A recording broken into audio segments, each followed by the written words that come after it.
Hello student, आज के हम इस वीडियो में बायोलॉजी के very most important question discuss करेंगे, जिसके थ्रू आप नर्सिंग, पैरामेडिकल, फार्मेसी के डिग्री एंड डिप्लोमा कोर्स में आप एडमिशन ले सकेंगे। 2020 बैच में जिस स्टूडेंट को नर्सिंग, पैरामेडिकल और फार्मेसी के कोर्स करने हो तो वो अभी 2 फॉर्म आप अप्लाई कर सकते हैं। 2 फॉर्म की डेट अभी आई नहीं है।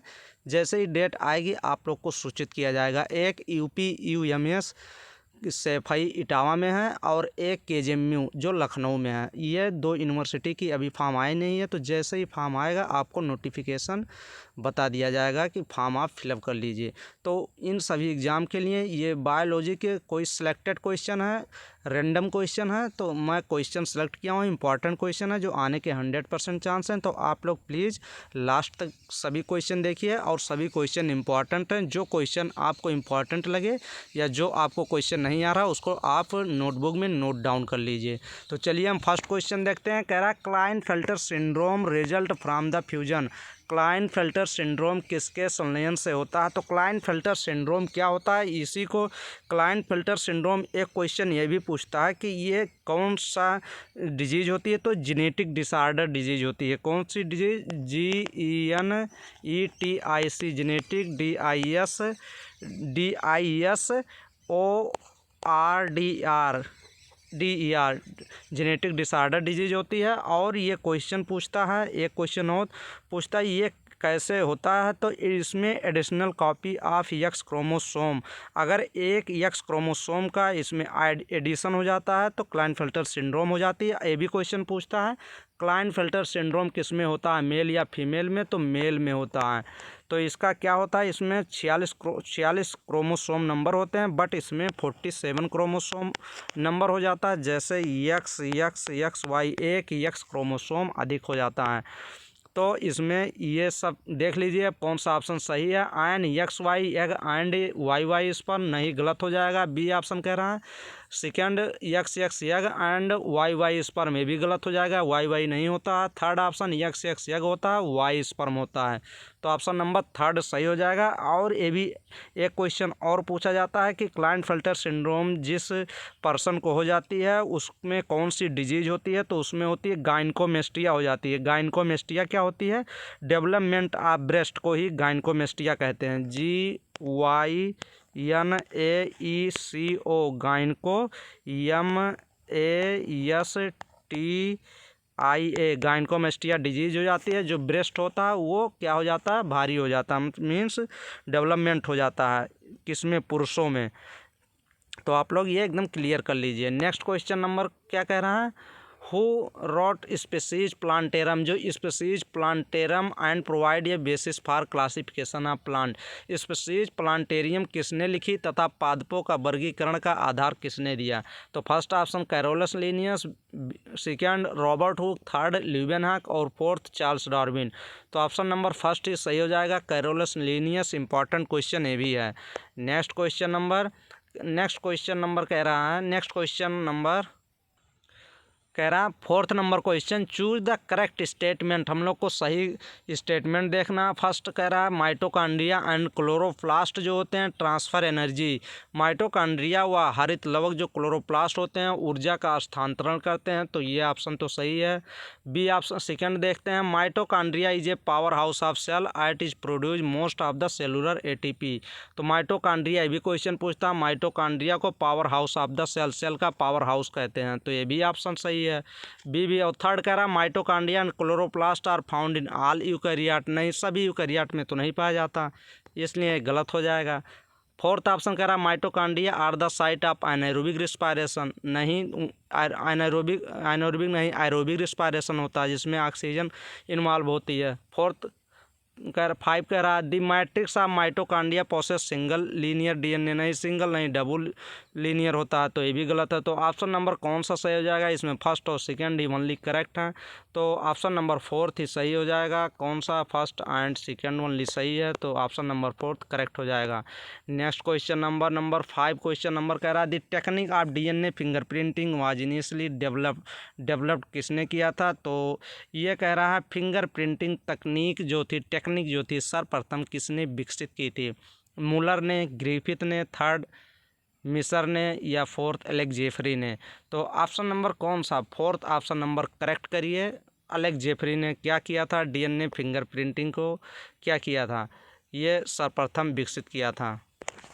डीएनए फिंगरप्रिंटिंग क्या होती है? डीएनए फिंगरप्रिंटिंग जो होती है, इसमें डीएनए को प्रोफाइलिंग किया जाता है। Profiling of DNA is known as DNA fingerprinting. Next question number 6 हम लोग नंबर क्वेश्चन देखेंगे, जो कि इम्पॉर्टेंट क्वेश्चन है। एक क्वेश्चन ऐसे ही पूछे जाते हैं। तो कह रहा what would be the number of chromosome of the aleurone cells of a plant? Aleurone cells, plant के एलरोन सेल्स के क्या बताना है? क्रोमोसोम बताना है with 42 chromosome in its root tip. किसी पौधे के एलरोन कोशिकाओं के गुणसूत्रों की संख्या क्या होगी जिसके जड़ों के सिरों में 42 गुणसूत्र होते हैं? तो रूट जो होती है ROOT, रूट्स होती है 2N होती है। और एलरोन सेल्स जो होती हैं वो क्या होती हैं? वो 3N होती है। 3N होता है। तो आपको क्या दिया गया? 2N दिया गया, तो आप पहले 1 निकाल लीजिए। 2N = कितना दिया गया? 42। अब आप N निकालेंगे तो वो 42 अपान कितना हो जाएगा? 2, तो 2 दूनी 4, 21 आ जाएगा। अब एलरोन सेल निकालना है, तो 3N यहाँ दिया गया है, N के जगह पे 21 रख दीजिए। आप जब करेंगे तो आपका 63 आंसर आ जाएगा। तो ऑप्शन नंबर 4 करेक्ट हो जाएगा। नेक्स्ट क्वेश्चन नंबर 11 है, जो कि पूछा भी गया और पूछे जाने का चांस भी है। कह रहा who propose the fluid mosaic model? ये देख लीजिए, फ्लूइड मोज़ेक मॉडल किसने दिया था? Fluid mosaic model of plasma membrane is the layer 1972। 1972 में प्लाज्मा झिल्ली के द्रव मोज़ेक मॉडल किसने दिया था? ये क्वेश्चन बार बार पूछा जाता है। फर्स्ट ऑप्शन कैमिलियो गाल्जी दिया है, सेकंड जो दे रहा Robert Brown, third Singer and Nicolson, और फोर्थ ऑप्शन रॉबर्टसन तो दिया गया। तो सिंगर और निकोलसन ने फ्लूइड मोज़ेक मॉडल दिया था। तो ऑप्शन नंबर 3 करेक्ट हो जाएगा। Next question number 18 very most important question है। यहाँ पे जो एम्ब्रियो सैक से क्वेश्चन बनते ही हैं, तो एम्ब्रियो सैक आप पूरा एकदम क्लियर कर लीजिए एनसीईआरटी से। उसमें माइक्रोपाइलर एंड होती है। ऐसे आप एक फिगर भी बना सकते हैं, तो आप फिगर ऐसे बना लीजिए।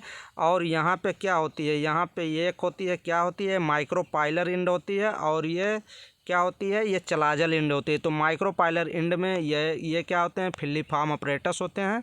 फिलीफॉर्म अपरेटस ये सिनर्जिड होती है, 2 सिनर्जिड सेल होती हैं, और ये फिलीफॉर्म अपरेटस होता है। फिलीफॉर्म अपरेटस क्या होता है? ये स्पेशल सेलुलर थिकनिंग होती है। और फिलीफॉर्म अपरेटस का क्या फंक्शन होता है? तो फिलीफॉर्म अपरेटस का फंक्शन जो होता है, ये इनका बहुत इम्पॉर्टेंट प्ले रोल होता है। किसको? पॉलन ट्यूब को गाइड करने के लिए। किसमें? इनटू द, जब सिनर्जिड में जो प्रेजेंट पॉलन ट्यूब को गाइड करती है कि कैसे ये एंट्री करेगी, किसमें? सिनर्जिड सेल में। तो कौन सा ऑप्शन सही हो जाएगा? कह रहा है कि फिलीफॉर्म अपरेटस। कौन सा कथन फिलीफॉर्म उपकरण के लिए गलत है? तो इसमें फिलीफॉर्म अपरेटस के लिए गलत वर्ड चूज करना है हम लोग को। तो first option pollen tube stimulate the formation of filiform apparatus, तो ये एकदम सही है। फिलीफॉर्म अपरेटस को क्या? फिलीफॉर्म अपरेटस को जो जैसे synergid high specialize cellular thickening होती है एट द माइक्रोपाइलर टिप पे, उसी को फिलीफॉर्म अपरेटस कहते हैं। तो फर्स्ट ऑप्शन तो सही है। और second, it play an important role in guiding the pollen tube into the synergid. ये देखिए, सेकंड ऑप्शन भी सही है। थर्ड ऑप्शन कह रहा है this synergids have special cellular thickening at the micropylar tip called filiform apparatus. ये इसका क्या होता है? ये फिलीफॉर्म अपरेटस का डिफिनीसन ही है थर्ड वाला। तो आप लोग ये एकदम क्लियर कर लीजिए। तो ये भी सही है, ये भी सही है, ये भी। और फोर्थ कह रहा है this synergid have special cellular thickening at the micropylar tip called filiform apparatus and play an important role in guiding the pollen tube into the synergid both। तो ये देख लीजिए, आप कह रहा है पॉलन ट्यूब स्टिमुलेट करता है the formation of filiform apparatus, तो ये यही गलत हो जाएगा। ये कह रहा है पॉलन ट्यूब जो करता है स्टिमुलेट करता है फॉर्मेशन ऑफ फिलीफॉर्म अपरेटस, नहीं ये सिनर्जिड करता है। यहाँ सिनर्जिड होना चाहिए, बट यहाँ पॉलन ट्यूब है, इसलिए गलत हो गया। तो ऑप्शन नंबर फर्स्ट सही हो जाएगा, जो कि फर्स्ट भी सही है, थर्ड भी सही है और फोर्थ भी सही है। ये तीनों पॉइंट आप लोग नोट डाउन कर लीजिए और आप एकदम रट लीजिए। नेक्स्ट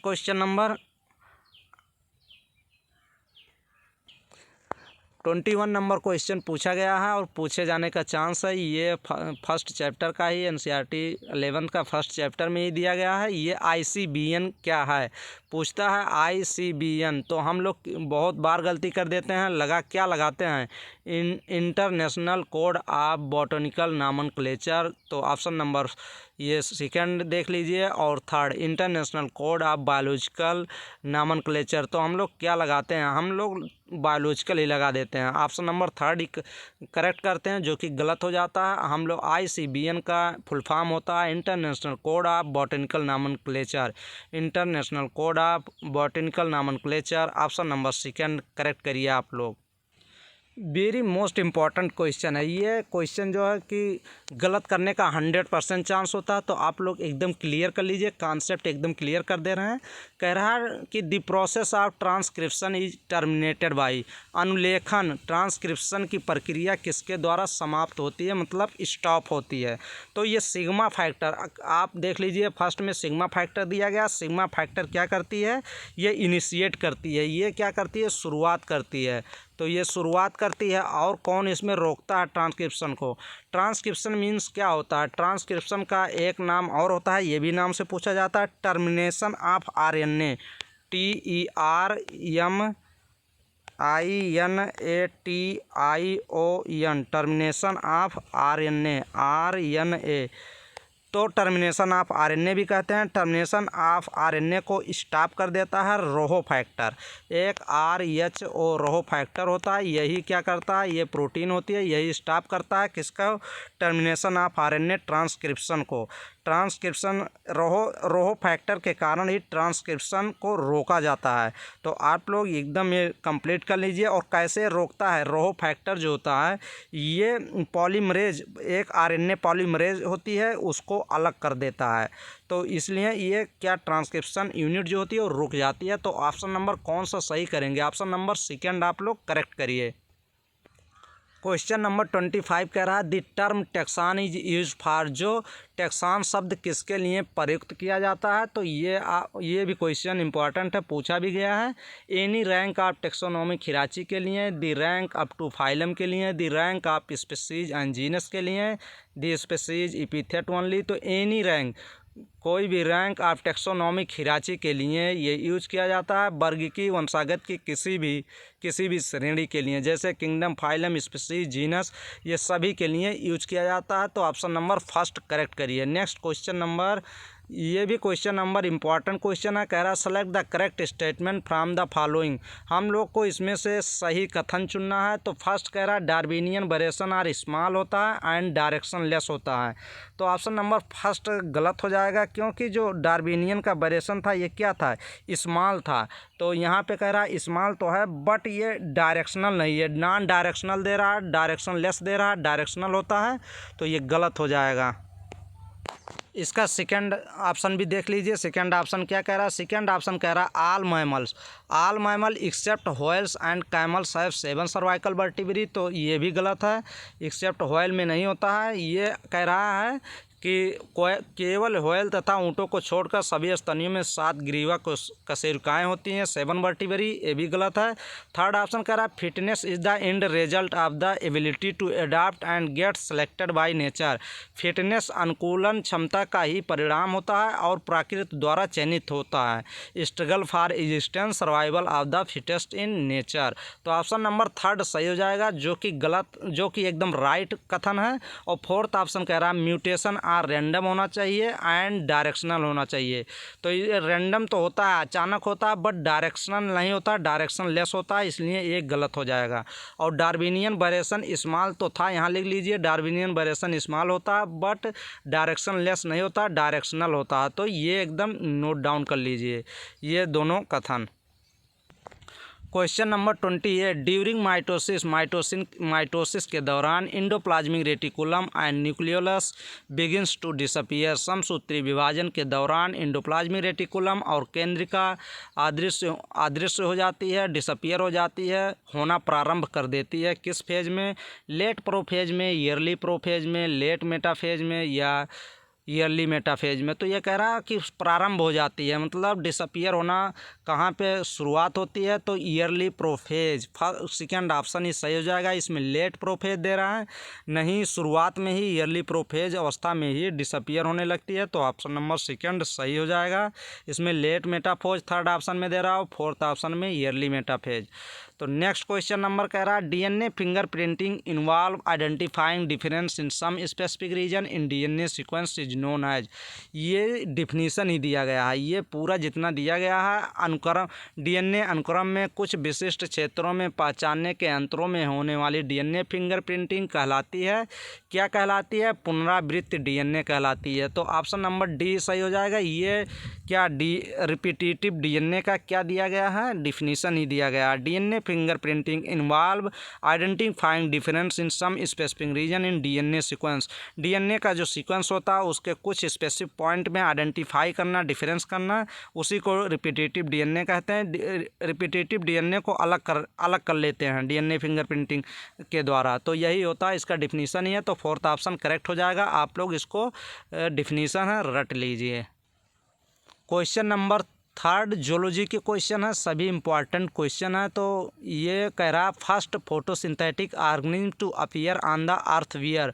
पृथ्वी के सबसे पहले प्रकाश संश्लेषण जीव थे कौन? सबसे पहले फोटोसिंथेसिस किया था बैक्टीरिया, साइनोबैक्टीरिया, ग्रीन एल्गी या ब्रायोफाइट्स। तो ऑप्शन नंबर साइनोबैक्टीरिया ऑप्शन सही हो जाएगा। तो कौन सा ऑप्शन सही करेंगे? ऑप्शन नंबर कौन सा? सेकेंड ऑप्शन नंबर सही करिए। साइनोबैक्टीरिया जो थे वो फर्स्ट फोटोसिंथेटिक ऑर्गेनिज्म था। तो सेकेंड ऑप्शन नंबर सही हो जाएगा।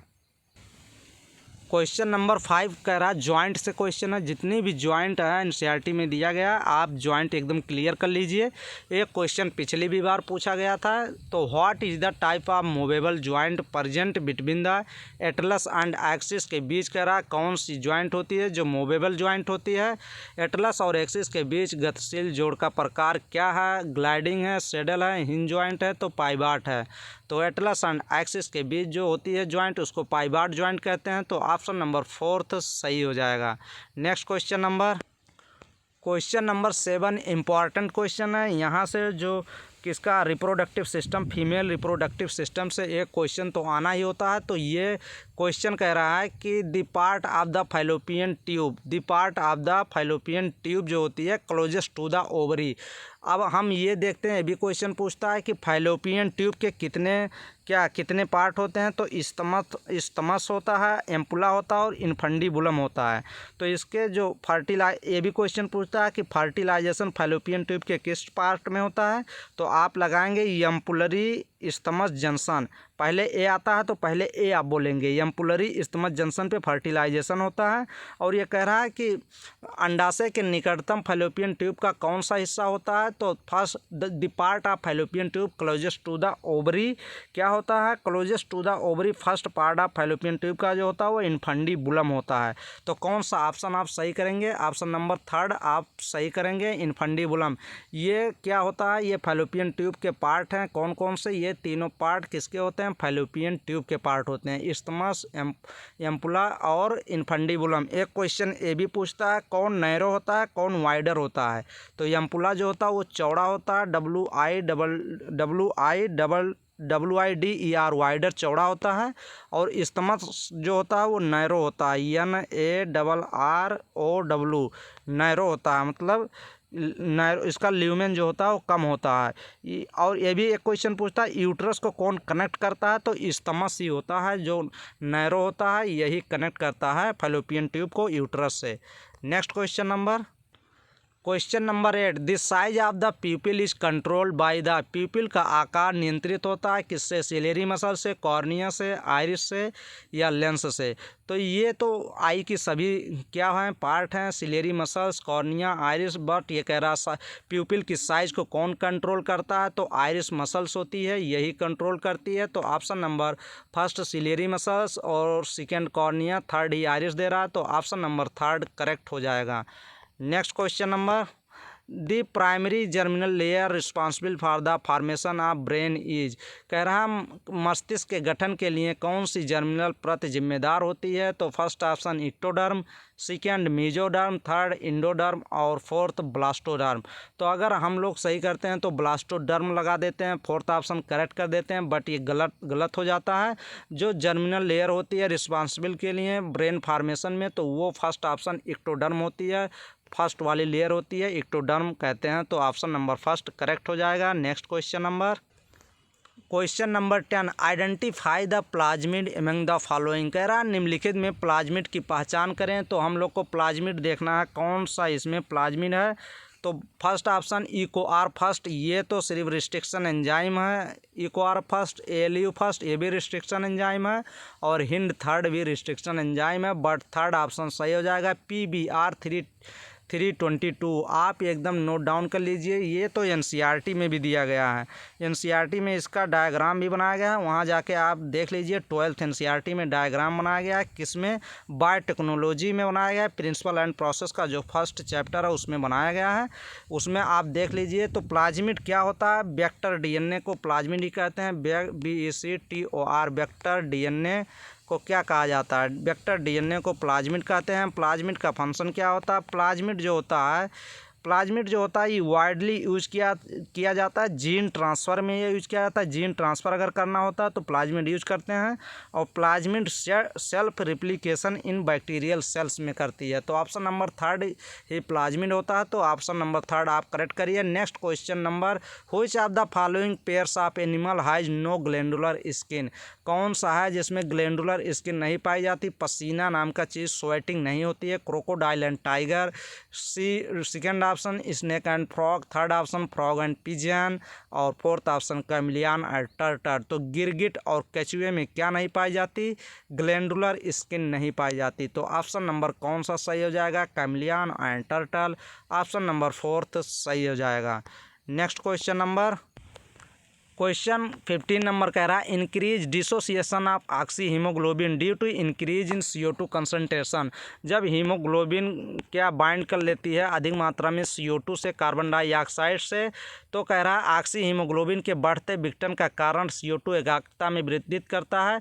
तो जो ये ग्राफ बना होता है कौन सी साइड किस साइड में शिफ्ट होती है? तो राइट साइड में शिफ्ट होने लगती है अगर CO2 का कंसनट्रेशन अधिक होता है। तो pH आयन जो होते हैं, pH का लेवल कम हो जाता है, और EH कंसनट्रेशन आयन इंक्रीज होती है, और पार्शियल प्रेशर ऑफ ऑक्सीजन जो होती है वो क्या होने लगती है? कम होने लगती है।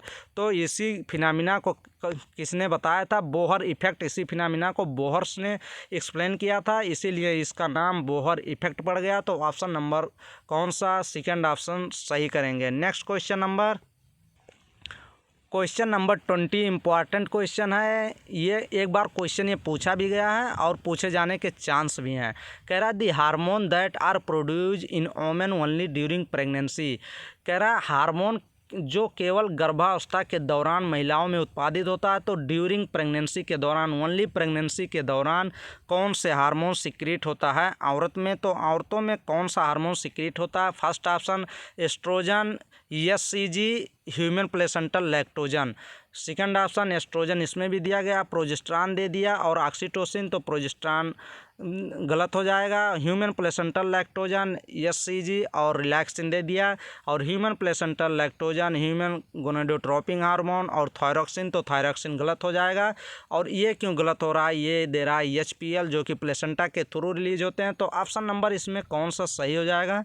ऑप्शन नंबर थर्ड ऑप्शन सही करेंगे आप। ये क्वेश्चन पूछा गया है, कहता है कि HCG HPL एंड रिलैक्सिन जो होती है ये प्रोड्यूस होती है वोमेन में ओनली ड्यूरिंग प्रेगनेंसी के दौरान। रिलैक्सिन हार्मोन तो ओवरी के थ्रू ही रिलीज होते हैं। तो HCG HPL और रिलैक्सिन, HCG हो गया, HCG HPL और रिलैक्सिन हार्मोन। तो ऑप्शन नंबर आप थर्ड करेक्ट करिए। नेक्स्ट क्वेश्चन नंबर ये 23 नंबर क्वेश्चन इंपॉर्टेंट क्वेश्चन है, यहाँ से 1-2 क्वेश्चन बनने के चांस होते हैं। तो the main function of mammalian corpus luteum is produce, स्तनधारी में कार्पस ल्यूटियम जो होती है, एक बार ये भी क्वेश्चन पूछा गया था कि कार्पस ल्यूटियम क्या होती है।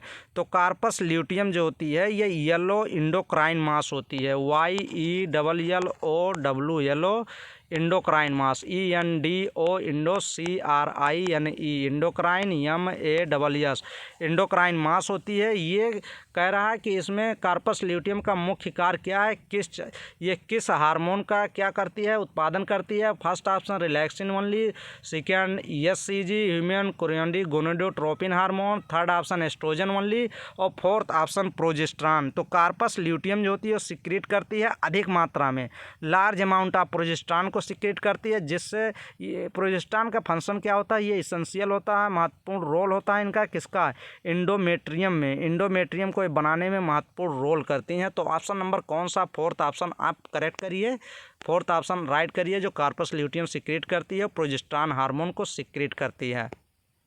क्वेश्चन नंबर 24 कह रहा है, ये क्वेश्चन यहाँ से पूछा भी गया और पूछे जाने का चांस भी रहता है। कह रहा है most commonly use matrix in gel electrophoresis, gel electrophoresis से क्वेश्चन पूछा जाता है। कह रहा है कि इसमें से जेल इलेक्ट्रोफोरेसिस में सबसे अधिक इस्तेमाल किए जाने वाला मैट्रिक्स क्या होता है। तो इसमें जो मैट्रिक्स यूज किया जाता है इस दिनों में सबसे अधिक यूज किया जाने वाला मैट्रिक्स जो होता है वो एग्रोज होता है। तो एग्रोज होती है। तो ऑप्शन नंबर कौन, ऑप्शन नंबर फर्स्ट एग्रोज दिया गया है जो सही है। फर्स्ट ऑप्शन क्या दिया गया, पॉलीएक्राइलामाइड दिया गया और सल्फेट ब्रोमाइड दिया गया और फोर्थ ऑप्शन इथिडियम ब्रोमाइड। तो ऑप्शन नंबर फर्स्ट ही सही हो जाएगा। बट एक क्वेश्चन यहाँ से और बनने के चांस होते हैं। इथिडियम ब्रोमाइड का फंक्शन पूछता है। इथिडियम ब्रोमाइड जेल इलेक्ट्रोफोरेसिस में यूवी लाइट में वर्क करती है। यूवी लाइट वर्क डालते हैं तो इथिडियम ब्रोमाइड आप डालते हैं उसमें। तो ऑप्शन नंबर फर्स्ट इसमें एग्रोज जेल का यूज करते हैं, एग्रोज मैट्रिक्स का। तो ऑप्शन नंबर फर्स्ट करेक्ट हो जाएगा। Student question number 25 important question है। बट स्टूडेंट आप लोग मेरे चैनल पे वीडियो में कितने व्यूज़ जा रहे हैं, जो व्यूज़ देख रहे हैं स्टूडेंट कितनी बार देख रहे हैं, 80 60 70 90 व्यूज़ जा रहा है। बट आप लोग वीडियो शेयर नहीं कर रहे हैं। बट आपसे एक रिक्वेस्ट है कि प्रत्येक स्टूडेंट जो वीडियो देखे वो पर डे 1-2 सब्सक्राइबर ज़रूर इनक्रीज़ कराए, क्योंकि मेरे सब्सक्राइबर 5-6 इनक्रीज़ हो रहे हैं। तो आप लोग इसका मतलब आप खुद देख रहे हैं, शेयर नहीं कर रहे हैं। तो आप लोग ज़रूर शेयर करें, क्योंकि आप लोगों का ही एक चैनल है फिजिक्स केमिस्ट्री बायोलॉजी के लिए, जो आप ही लोग के एग्ज़ाम के लिए हेल्पफुल है। और आप लोग अगर शेयर नहीं करेंगे तो फिर कौन शेयर करेगा, दूसरा कोई शेयर थोड़ी करेगा। तो आप लोग ज़रूर शेयर करें। तो क्वेश्चन इंपॉर्टेंट है। चलिए हम लोग क्वेश्चन देखते हैं, आप लोग ज़रूर शेयर करिएगा। Question number 25 question number important question है और यहाँ से 2-3 क्वेश्चन बनते हैं तो इंपॉर्टेंट क्वेश्चन आने के चांस भी रहते हैं। कह रहा है ZZW type of sex determination in seen in, जो ZZW प्रकार के लिंग निर्धारण किस में देखा गया है, काकरोच में, स्नेल्स में, घेंघे में, प्लेटिपस में या पिकॉक मोर में। तो ये जो ZZW टाइप कह रहा है ये आप लोग एकदम क्लियर कर लीजिए, ये बर्ड में होता है। किस में होता है, बर्ड में होता है। और एक चीज़ और याद आना चाहिए, इसमें जो क्या होता है, मेल होता है, मेल का ये सिंबल होता है, ये ऐसे सिंबल मेल का बनाते हैं। तो मेल का सिंबल होता है, मेल इसमें क्या होता है, होमोगैमेटिक होती है। ये मेल हो गया। और फीमेल का कैसे यह सिंबल होता है, ये फीमेल का सिंबल होता है। तो फीमेल में क्या होता है, ZW मीन्स हेट्रोगैमेटिक होती है। तो आप लोग ये एकदम क्लियर कर लीजिए, मेल इसमें होमोगैमेटिक होती है। बट अभी ह्यूमंस की बात करेंगे तो उसमें क्या होता है, XY होता है, जो क्या होता है, हेट्रोगैमेटिक होता है। बट बर्ड के केस में ऐसा नहीं है। तो ये ZZW आप लोग बर्ड इसमें देख लीजिए, बर्ड कौन सा है, ये क्वेश्चन पूछा भी गया है। काकरोच तो बर्ड होता नहीं है, स्नेल्स भी नहीं होती है, प्लेटिपस नहीं, पिकॉक मोर जो होता है ये बर्ड में आते हैं। तो ऑप्शन नंबर 4 ही सही हो जाएगा। और एक क्वेश्चन स्टूडेंट और पूछता है कि ग्रासोपर में पूछता है, ग्रासोपर में जो क्या मेल क्या होता है और फीमेल क्या होती है। तो ग्रासोपर कहीं पे अगर क्वेश्चन ये पूछा गया और पूछा जाता है अधिक बार तो GRASSO ग्रासो PPER ग्रासोपर में क्या होता है, XO टाइप क्या होती है, XO क्या होता है, मेल होता है, मेल का सिंबल ये होता है, और फीमेल में क्या होती है, फीमेल जो होती है XX होती है। तो आप लोग ये भी इसमें एक X क्रोमोसोम लॉस हो जाता है, किसमें, मेल में, और किसके, ग्रासोपर के। मेल हेट्रोगैमेटिक होते हैं। तो ये आप लोग ये भी नोट डाउन कर लीजिए। ये क्वेश्चन कहीं आएगा भी तो हम लोग क्वेश्चन वो करेंगे। क्वेश्चन नंबर 28 इंपॉर्टेंट क्वेश्चन है। कह रहा है प्लाज्मिड, प्लाज्मिड क्या होता है। तो प्लाज्मिड जो होता है ये क्या होता है, वेक्टर डीएनए होता है, VECTOR, vector DNA. Vector DNA को भी प्लाज्मिड कहते हैं। बट वेक्टर का फंक्शन क्या होता है, ये widely used in gene transfer. ये जीन ट्रांसफ़र, अधिकतर जीन ट्रांसफ़र में ये यूज किया जाता है। और ये self replication in bacterial cell, ये सेल्फ अपने आप को सेल्फ रिप्लिकेट कर लेते हैं बैक्टीरियल सेल में। तो देख लीजिए, कैन नॉट रिप्लिकेट कह रहा, फर्स्ट ऑप्शन गलत हो जाएगा। सो इंडिपेंडेंट असार्टमेंट शो करता है, नहीं। कैन रिप्लिकेट इंडिपेंडेंटली, स्वतंत्र रूप से प्रतिकृति कर सकते हैं। तो ऑप्शन नंबर 3 ही सही हो जाएगा। और 4th नंबर कह रहा लाई टुगेदर विथ क्रोमोसोम, नहीं, गुणसूत्र के साथ मिलता है, नहीं, ऐसा नहीं है। तो 3rd ऑप्शन सही हो जाएगा। कैन रिप्लिकेट इंडिपेंडेंटली बोलिए, या सेल्फ रिप्लिकेटिंग बैक्टीरियल सेल बोलिए। तो ये इंपॉर्टेंट है, क्वेश्चन इंपॉर्टेंट है, आप लोग नोट डाउन कर लीजिए। ये क्वेश्चन एक बार पूछ लिया गया था। ओरिजिन ऑफ स्पीसीज, जो डार्विन ने एक बुक लिखी थी, origin of species bye Darwin was publish in which year. Darwin द्वारा ओरिजिन ऑफ स्पीसीज को किस वर्ग में प्रकाशित किया गया था। तो ये 1869, 1879, 1849 या 1859। तो ऑप्शन नंबर 4 ही सही हो जाएगा। 1859 में इन्होंने क्या, इनका प्रकाशित किया गया था, ओरिजिन ऑफ स्पीसीज। तो ऑप्शन नंबर 4 सही हो जाएगा। चलिए स्टूडेंट, हम लोग नेक्स्ट क्वेश्चन नेक्स्ट वीडियो में देखेंगे, क्योंकि वीडियो थोड़ा लॉन्ग हो गया। तो आप लोग ज़रूर वीडियो को शेयर करें, और प्रतिदिन 1 से 2 सब्सक्राइबर पर स्टूडेंट को ज़रूर बढ़ाना है। ज़रूर आप लोग इंक्रीज करिए मेरे चैनल पे। Thank you.